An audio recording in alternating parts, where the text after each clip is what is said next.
दोस्तों, दुनिया में अगर कोई चीज ऐसी है जो कि लगातार आगे बढ़ती रहती है तो वो है समय, टाइम।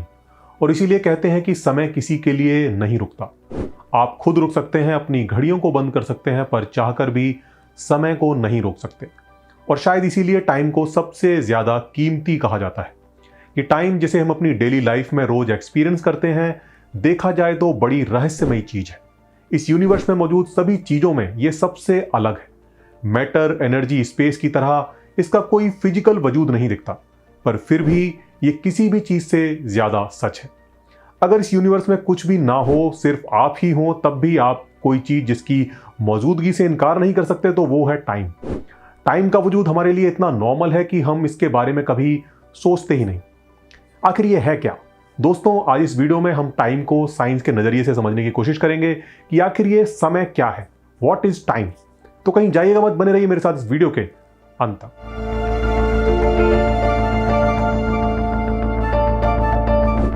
दोस्तों, अगर कोई आपसे पूछे कि टाइम क्या हुआ है, तो आप घड़ी में तुरंत देखकर बता देते हो कि इतने बजकर इतने मिनट हुए। इसी तरह कोई आपसे पूछे कि मूवी कितने घंटे की थी, तो भी आप तुरंत बता देते हैं कि इतने घंटे की। घड़ी की सुइयां लगातार टिक टिक करती हुई हमें समय का एहसास कराती रहती हैं। आमतौर पर हम इन चलती घड़ी की सुइयों को ही समय मान लेते हैं, पर ये घड़ियां हमेशा नहीं थी। पर टाइम तब भी था। हमारे प्राचीन पूर्वजों के लिए उगता ढलता सूरज, चंद्रमा की बदलती कलाएं और मौसम का चक्र ही समय को मापने के पैमाने थे। बदलते समय के साथ पैमाने बदलते गए। आज हम समय को मापने के लिए इलेक्ट्रॉनिक घड़ियों से लेकर एटॉमिक क्लॉक्स तक का इस्तेमाल कर रहे हैं, पर ये सभी मापने के साधन हैं, समय नहीं है। अगर ऐसा है तो फिर समय क्या है? अगर हम गौर करें तो एक चीज हम इस यूनिवर्स में देखते हैं कि यहां हमेशा कुछ ना कुछ चलता रहता है। चीजें लगातार बदलती रहती हैं और ये बदलाव कभी रुकता नहीं है। और ये बदलाव हमेशा इरिवर्सिबल होता है, यानी जो घट गया है उसे कभी बदला नहीं जा सकता। हम कभी कभी सोचते हैं कि काश उस समय पर मैंने वो फैसला ना लिया होता, काश मैं समय में पीछे जाकर अपने उस फैसले को बदल पाता। पर हम सभी ये अच्छी तरह जानते हैं कि ऐसा नहीं किया जा सकता। इस तरह से देखा जाए तो समय एक धारा है जो लगातार बहती जाती है, और यहां से टाइम की एक क्वालिटी के बारे में हमें पता चलता है। एक क्वालिटी जिस पर हम सभी एग्री करेंगे कि ये हमेशा आगे की तरफ बढ़ता रहता है। इसे फिजिक्स की लैंग्वेज में हम एरो ऑफ टाइम, यानी समय का तीर भी कह सकते हैं, जो कि हमेशा पास्ट से फ्यूचर की तरफ चलता है। इस इमेज को देखिए, क्या आप बता सकते हैं कि इसमें कौन सी स्थिति पहले की है और कौन सी बाद की है? जी हाँ, कोई भी आसानी से बता सकता है। कोई चीज पहले नई होती है और फिर वो पुरानी होती जाती है। ऐसा कभी नहीं हुआ कि कोई चीज पहले पुरानी हो और फिर वो धीरे धीरे नई होती जाए। ऐसा कभी नहीं होता कि कोई अंडा पहले टूटा हुआ हो और फिर वो अपने आप जुड़ जाए। ऐसा कभी नहीं होता कि आपकी चाय से दूध, चाय पत्ती और चीनी अलग होकर अपनी पहले वाली स्थिति में पहुंच जाए। ऐसा इसलिए कभी नहीं होता क्योंकि ये यूनिवर्स की एक फंडामेंटल प्रॉपर्टी है कि यहां डिसऑर्डर हमेशा बढ़ता जाता है। यूनिवर्स हमेशा ऑर्डर से डिसऑर्डर की तरफ जाता है। ऑर्डर और डिसऑर्डर के बीच अगर एक एरो बनाएं तो ये हमेशा ऑर्डर से डिसऑर्डर की तरफ ही होता है। यानी पहले ऑर्डर था और फिर डिसऑर्डर। साइंस की लैंग्वेज में इस डिसऑर्डर को एंट्रोपी के नाम से जानते हैं, जो कि लगातार बढ़ती जाती है। यूनिवर्स की यही प्रॉपर्टी टाइम और उसकी डायरेक्शन को डिफाइन करती है। एक तरह से हम कह सकते हैं कि शायद यूनिवर्स में लगातार बढ़ती एंट्रोपी ही हमारे अंदर उस एहसास को जन्म देती है जिसे कि हम टाइम कहते हैं। यहां से एक सवाल जन्म लेता है कि क्या टाइम मात्र एक एहसास, एक परसेप्शन है जो कि सिर्फ हमारे दिमागों के भीतर है, या उसका कोई वास्तविक वजूद भी है? इज इट रियल और जस्ट एन इल्यूजन? अपनी डेली लाइफ में हम उन चीजों को रियल मानते हैं जिन्हें हम अपने सेंस ऑर्गन से किसी तरह ऑब्जर्व कर सके, पर साइंस में किसी चीज को रियल कहने का पैमाना थोड़ा अलग है। यहां हम उस चीज को रियल कहते हैं जो कि किसी साइंटिफिक थियरी का पार्ट हो और जिसके जरिए हम नेचर के किसी इवेंट को करेक्टली डिस्क्राइब कर सकें। For an example, subatomic particles जैसे कि क्वार्क्स को आंखों से नहीं देखा जा सकता, पर वो पार्टिकल फिजिक्स में होने वाली ऑब्जर्वेशंस को करेक्टली डिस्क्राइब करते हैं, इसीलिए वो रियल है। इसी तरह टाइम भी एक जरूरी इंग्रेडिएंट है जो कि आइंस्टीन की जनरल थ्योरी ऑफ रिलेटिविटी को करेक्टली डिस्क्राइब करता है। पर हम जानते हैं कि आइंस्टीन की थ्योरी यूनिवर्स के कुछ इवेंट्स को ठीक से डिस्क्राइब नहीं कर पाती। जैसे कि ब्लैक होल की सिंगुलैरिटी में क्या होता है। यही नहीं, ये क्वांटम थ्योरी के साथ भी कॉम्पैटिबल नहीं है। क्वांटम थ्योरी में तो समय के तीर की दिशा ही तय नहीं है। सैद्धांतिक तौर पर इसको फॉरवर्ड या बैकवर्ड चलता हुआ माना जा सकता है, and it doesn't make any difference. और शायद यही सबसे बड़ी अड़चन है जनरल रिलेटिविटी और क्वांटम थियरी के मिलन में, क्योंकि जनरल रिलेटिविटी में टाइम एक डायमेंशन है, जबकि क्वांटम थियरी में क्लासिक एरो ऑफ टाइम जैसी कोई चीज ही नहीं है।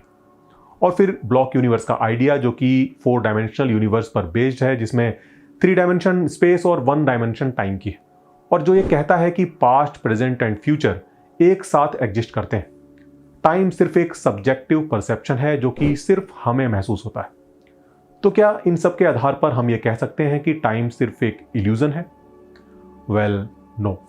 कुछ साइंटिस्ट का कहना है कि टाइम इस यूनिवर्स की एक इमर्जेंट प्रॉपर्टी हो सकती है। इसे कुछ इस तरह समझिए जैसे किसी समुद्र में मौजूद पानी के एटम्स की प्रॉपर्टीज के बारे में हम एटॉमिक थ्योरी से समझ सकते हैं। पानी के एटम्स किन किन एलिमेंट से मिलकर बने हैं, उनके बीच किस तरह का बॉन्ड है, और उनकी केमिकल प्रॉपर्टीज वगैरह को एटॉमिक थ्योरी अच्छे से डिस्क्राइब कर सकती है। पर एटॉमिक थ्योरी हमें समुद्र में उठने वाली लहरों के बारे में नहीं बताती। लहरें पानी के एटम्स की एक इमर्जेंट प्रॉपर्टी हैं, जो कि खरबों खरब एटम्स के मिलने से पैदा होती हैं। ठीक इसी तरह टाइम भी इस यूनिवर्स की एक इमर्जेंट प्रॉपर्टी हो सकता है, जो कि यूनिवर्स में चल रही गतिविधियों की वजह से पैदा होता है। और जिस तरह समुद्र की लहरें रियल हैं, उसी तरह टाइम भी रियल है। इतना रियल कि टाइम को कंसीडरेशन में लिए बिना नेचर को डिस्क्राइब करने वाली हमारी तमाम साइंटिफिक थियरीज और उन पर बेस्ड मैथमेटिकल इक्वेशंस वर्क नहीं करेंगी। जैसे आइंस्टाइन की famous theory of general and special relativity, जिसमें टाइम को 3 डायमेंशनल स्पेस में 4th डायमेंशन की तरह इंक्लूड किया गया है। और ये थियरी उन कुछ सवालों का एक सटीक जवाब देती है जो कि पिछली कुछ खोजों की वजह से पैदा हुए थे। जैसे लाइट की स्पीड हर सिचुएशन में कांस्टेंट कैसे रहती है। एक ही लाइट सोर्स से आने वाली लाइट की स्पीड एक मूविंग और एक स्टेशनरी ऑब्जर्वर के लिए एक जैसी कैसे रहती है। ये चीज आपको अच्छे से समझ आ जाए, इसके लिए मैं आपको इसको थोड़ा और बेहतर तरीके से एक्सप्लेन कर देता हूं। इमेजिन कीजिए कि एक कार जो कि 100 किलोमीटर पर आवर की स्पीड से चल रही है, एक पुलिस कार जो कि हाईवे के साइड में रुकी हुई है, अपनी स्पीड गन से उसकी स्पीड को मेजर करती है। तो स्पीड गन 100 की स्पीड ही दिखाती है। पर अगर पुलिस कार भी उस कार की डायरेक्शन में ही कुछ speed, let's say 40 kilometre per hour की स्पीड से चल रही है, तो क्या अब भी उसकी स्पीड गन इतनी ही स्पीड दिखाएगी? Well, no. चूंकि पुलिस कार भी उसी डायरेक्शन में कुछ स्पीड से मूव कर रही है, तो ऐसे में उस कार की स्पीड में से पुलिस कार की स्पीड सब्सट्रैक्ट हो जाएगी। यानी अब इस सिचुएशन में स्पीड गन 60 की स्पीड शो करेगी, जो कि दोनों कार की रिलेटिव स्पीड है। और अगर पुलिस कार उस कार की अपोजिट डायरेक्शन में मूव कर रही हो, तो दोनों की स्पीड ऐड हो जाएगी और स्पीड होगी 140। ये सिंपल सा मैथ है जो कि मुझे लगता है कि आप सभी जानते होंगे। अब जरा यहां उस कार की जगह लाइट को रख दीजिए और इसी तरह दोनों सिचुएशन में लाइट की स्पीड को मेजर करने की कोशिश करें, तो क्या होगा? कॉमन सेंस कहता है कि यहां भी रिजल्ट सेम ही होना चाहिए। यानी अगर हम लाइट की डायरेक्शन में मूव कर रहे हैं तो स्पीड कम, और अगर लाइट की अपोजिट डायरेक्शन में मूव कर रहे हैं तो स्पीड ज्यादा आनी चाहिए। पर ऐसा होता नहीं है। दोनों ही सिचुएशन में स्पीड सेम ही आती है, और ये कोई थ्योरेटिकल बात नहीं है, बल्कि इसे एक्सपेरिमेंटली प्रूव किया जा चुका है। But how is this possible? Well, here comes the genius, the one and only Albert Einstein. इनका कहना था कि ऐसा इसलिए होता है क्योंकि लाइट की स्पीड को कंजर्व करने के लिए टाइम स्लो हो जाता है और साथ ही स्पेस भी कॉन्ट्रैक्ट कर जाता है। अब ये तो बड़ा कंफ्यूजन है। Okay, let me explain. Einstein का कहना था कि टाइम हर जगह एक जैसा नहीं बहता। मूविंग ऑब्जर्वर के लिए टाइम एक नॉन मूविंग ऑब्जर्वर की तुलना में धीमा चलता है, और इसीलिए स्पीड ऑफ लाइट की वैल्यू में कोई फर्क नहीं आता। इसे ऐसे समझिए, किसी चीज की स्पीड को नापने का फॉर्मूला क्या है? Distance divided by time. Light के केस में लगभग 3 लाख किलोमीटर इन 1 सेकेंड। अब 2 ऑब्जर्वर्स के बारे में सोचिए जो कि स्पीड ऑफ लाइट को मेजर करने की कोशिश कर रहे हैं, पर मोशन में होने की वजह से एक ऑब्जर्वर का टाइम दूसरे के कंपैरिजन में धीमा चल रहा है। यानी उसका 1 सेकंड दूसरे ऑब्जर्वर के 1 सेकंड से थोड़ा बड़ा है। सेकंड की ड्यूरेशन ज्यादा होने की वजह से लाइट बिना किसी प्रॉब्लम के 3 लाख किलोमीटर की डिस्टेंस को आराम से पूरा कर लेती है। किसी ऑब्जेक्ट की स्पीड जितनी ज्यादा होती है, उसका टाइम उसी अनुपात में धीमा होता जाता है, और इसीलिए लाइट की स्पीड हर सिचुएशन में कांस्टेंट ही आती है। यानी समय इस यूनिवर्स में अलग अलग जगहों पर अलग अलग स्पीड से फ्लो होता है, और आइंस्टाइन के अनुसार इस पर केवल मोशन का ही नहीं बल्कि ग्रेविटी का भी इफेक्ट पड़ता है। कहने का मतलब है किसी मैसिव बॉडी जैसे कि किसी मैसिव स्टार या ब्लैक होल के आसपास का समय कम मैसिव बॉडी जैसे कि अर्थ के कंपैरिजन में धीमा चलता है, और जिसकी वजह है कि मैसिव ऑब्जेक्ट स्पेस टाइम को कर्व कर देता है, और जिसकी वजह से टाइम वहां पर स्लो हो जाता है। आइंस्टाइन ने इस इफेक्ट को टाइम डायलेशन नाम दिया। आइंस्टाइन का दिया ये कॉन्सेप्ट इतना हैरतअंगेज था कि इस पर यकीन करना बेहद मुश्किल था। टाइम जैसे कि हम सोचते थे कि वो सभी के लिए एक जैसा ही बीतता है, वो अब वैसा नहीं रहा था। हाइपोथेटिकली धरती पर मौजूद एक इंसान और किसी स्पेसशिप में हाई स्पीड पर ट्रैवल कर रहे एक इंसान के समय में फर्क था।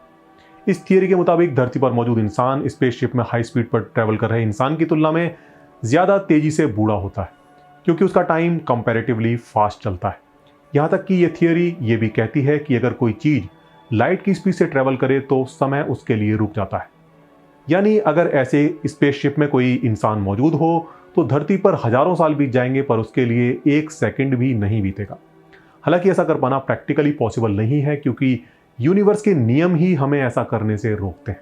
लाइट की स्पीड पर अगर हम किसी स्पेसशिप को पहुंचाने की कोशिश करें तो उसका मास तेजी से बढ़ेगा और लाइट की स्पीड पर यह इन्फिनिट हो जाएगा, और इन्फिनिट मास को पुश करने के लिए इन्फिनिट एनर्जी की जरूरत पड़ेगी। और इसीलिए किसी भी मैसिव ऑब्जेक्ट के लिए लाइट की स्पीड को अचीव कर पाना पॉसिबल नहीं है। केवल मासलेस ऑब्जेक्ट्स जैसे कि फोटोन, ग्रेविटॉन ही लाइट की स्पीड पर चलते हैं। वेल, ये तो बात हुई थियरी की, पर क्या प्रैक्टिकली किसी एक्सपेरिमेंट में टाइम डायलेशन को ऑब्जर्व किया गया है? जी हाँ, किया गया है। 1971 में अमेरिका में एक एक्सपेरिमेंट किया गया था जिसे हम हेफल-कीटिंग एक्सपेरिमेंट के नाम से जानते हैं।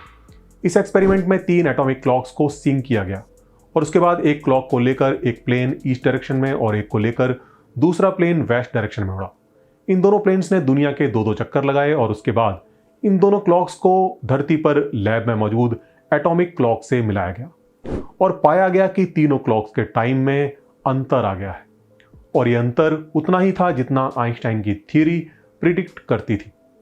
और इसका मतलब था कि टाइम डायलेशन रियल है। इसी तरह एक अदर एक्सपेरिमेंट में जब 2 पहले से सिंक्रोनाइज एटॉमिक क्लॉक्स को अर्थ की सरफेस से अलग अलग ऊंचाई पर कुछ समय के लिए रखा गया तो धरती के गुरुत्वाकर्षण की वजह से जमीन के पास वाली घड़ी के समय में अंतर आ गया, वो धीमी पड़ गई। यही नहीं, आज जीपीएस सैटेलाइट्स में मौजूद एटॉमिक क्लॉक्स इस टाइम डायलेशन फैक्टर को अकाउंट में लेती हैं। अगर ऐसा ना किया जाए तो आपके मोबाइल या कार का जीपीएस आपकी एक्यूरेट लोकेशन नहीं बता पाएगा। बिना इस फैक्टर को अकाउंट में लिए जीपीएस सैटेलाइट की क्लॉक जमीन पर मौजूद क्लॉक्स की तुलना में हर दिन लगभग 30 से 40 माइक्रोसेकंड आगे चली जाएगी। ये शायद आपको मामूली लग रहा हो, पर आपको बता दूं कि कैलकुलेशंस बताती हैं कि धरती पर 5 से 10 मीटर की एक्यूरेसी से लोकेशन बताने के लिए क्लॉक्स के बीच 20 से 30 नैनोसेकंड की एक्यूरेसी होनी चाहिए। तो इस लिहाज से देखा जाए तो 30-40 माइक्रोसेकंड बहुत ज्यादा है, जो कि जीपीएस की एक्यूरेसी में हंड्रेड्स ऑफ मीटर का फर्क ला देगा।